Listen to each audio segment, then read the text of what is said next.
Ya, Veda Eka Pratama membuktikan kemampuannya, membuktikan kualitasnya, dan juga mental bacanya di balapan Moto3 seri Jerman kemarin. Hasilnya, Veda Eka Pratama berhasil finish di posisi ke-8, meskipun pembalap Indonesia, kebanggaan kita semua itu, memulai balapan dari posisi ke-13. Kemarin kita bisa melihat bagaimana aksi-aksi yang sangat luar biasa, bagaimana mental yang sangat istimewa yang ditunjukkan oleh Veda Eka Pratama sepanjang balapan berlangsung. Hasil yang didapatkan oleh Veda Eka Pratama di sirkuit Sesering kemarin sekaligus membuat dirinya berhasil mengangkangi pembalap Malaysia Hakim Danis di klasemen sementara Moto3 2026. Saat ini Veda Eka Pratama berhasil menempati posisi ke-6, sementara Hakim Danis melorot ke posisi ke-7. Ini tentu saja menjadi modal yang sangat baik bagi Veda Eka Pratama untuk menatap seri-seri selanjutnya di Moto3 2026. Kalau kita melihat bagaimana jalannya balapan di Moto3 di sirkuit Sesering seri Jerman kemarin, kita bisa melihat bahwa balapan berlangsung dengan sangat luar biasa. Sejak awal balapan memang para pembalap langsung tancap gas, dan seperti biasanya memang Brian Uriarte itu langsung tampil gaspol. Tapi yang perlu dicatat adalah bagaimana performa dari Hakim Danis sendiri yang kemarin itu memang sejak awal balapan tampil cukup impresif. Bahkan pembalap asal Malaysia itu sempat menempel Brian Uriarte di posisi kedua. Di sisi lain kita bisa melihat bagaimana Veda Eka Pratama kemarin sempat keteteran sebelum akhirnya bisa untuk menemukan performa terbaiknya. Kalau kita melihat bagaimana perjuangan yang ditunjukkan oleh Veda Eka Pratama, sekali lagi kita harus memberikan 2 jempol kepada pembalap muda kebanggaan Indonesia itu. Karena apa?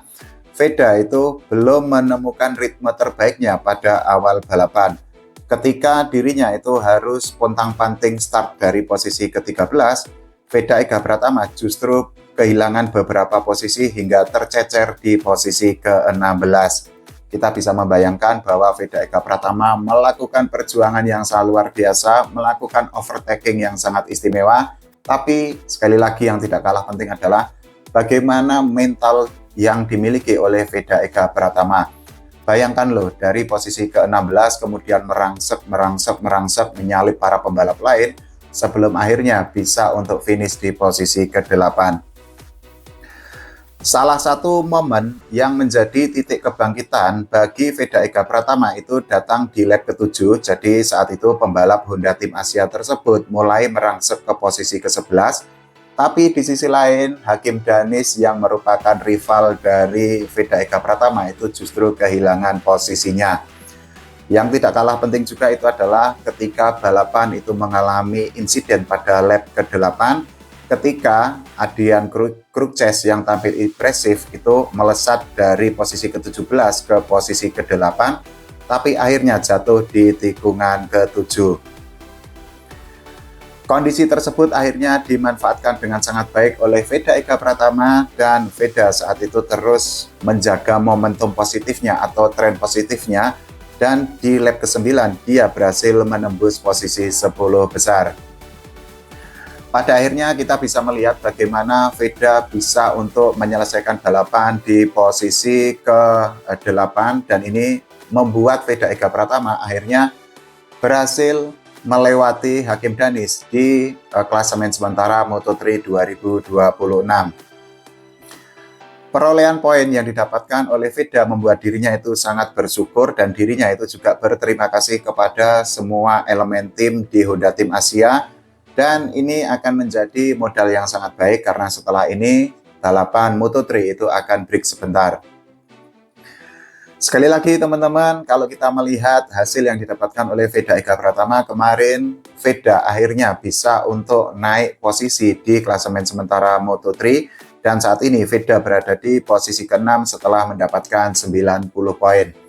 Pertanyaannya, berada di posisi keberapa Hakim Danis, pembalap asal Malaysia itu? Hakim Danis sendiri saat ini berada di posisi ke-7 setelah dirinya itu mendapatkan 86 poin. Tapi memang posisi atau klasemen Veda dengan pembalap lain di 3 besar itu memang terpaut sangat jauh. Saat ini posisi pertama masih ditempati oleh Quiles yang sampai hari ini itu mendapatkan 231 poin. Kemudian posisi kedua ini adalah Brian Uriarte yang sudah membukukan 127 poin. Dan yang ketiga ini adalah Carpe dengan 126 poin. Bagi Veda Ega Pratama sendiri masih ada PR yang sangat besar karena apa? Sampai hari ini Veda itu kan belum pernah mendapatkan kemenangan. Nah, untuk kemenangan paling banyak itu kan memang dicatatkan oleh Quiles dengan 6 kemenangan, sementara untuk Brian Uriarte itu mendapatkan 2 kemenangan. Tapi hasil yang didapatkan oleh Veda di seri Jerman kemarin itu menegaskan bahwa julukan sebagai Sunday Rider itu memang sangat masuk akal. Karena apa? Dalam beberapa balapan Veda itu kan memang ketika sesi kualifikasi itu tidak mendapatkan hasil baik, tapi justru di balapan resmi Veda itu berhasil mencatatkan hasil yang sangat impresif.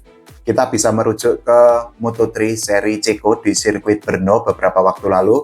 Saat itu Veda itu kan start di posisi ke-20, tapi pada akhirnya Veda bisa untuk finish di posisi yang jauh lebih baik lagi.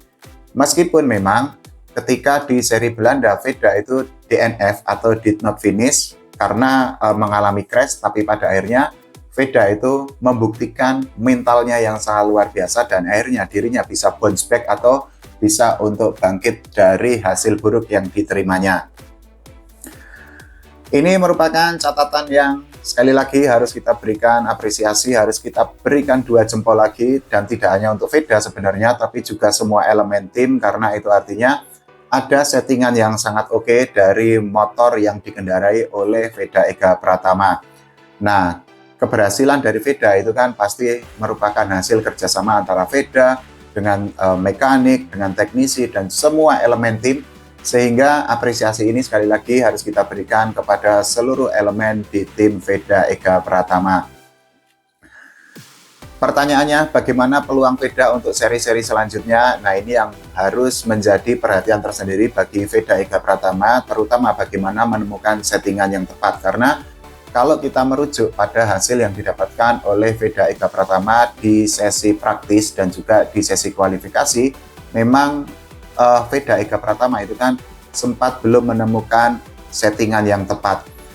Misalnya ketika Veda itu di sesi praktis itu sempat mencatatkan waktu terbaik, tapi ternyata ketika sesi kualifikasi Veda Ega Pratama itu kan pada akhirnya tercecer. Meskipun sekali lagi Veda Ega Pratama bisa bounce back, bisa bangkit lagi, dan akhirnya bisa finish di posisi yang sangat baik di balapan resmi. Nah, itu artinya masih ada PR yang harus dilakukan dan kita sama-sama berdoa agar waktu yang tersedia ini bisa dimaksimalkan oleh Veda Ega Pratama sebelum nanti pembalap asal Gunung Kidul itu, pembalap muda Indonesia, pembalap kebanggaan kita semua itu tampil di balapan di seri selanjutnya. Pokoknya all the best buat Veda Ega Pratama, good luck buat Veda. Kita semua masyarakat Indonesia selalu mendukung Veda Ega Pratama. Kita doakan yang terbaik untuk Veda. Oke, terima kasih teman-teman semua. Wassalamualaikum warahmatullahi wabarakatuh.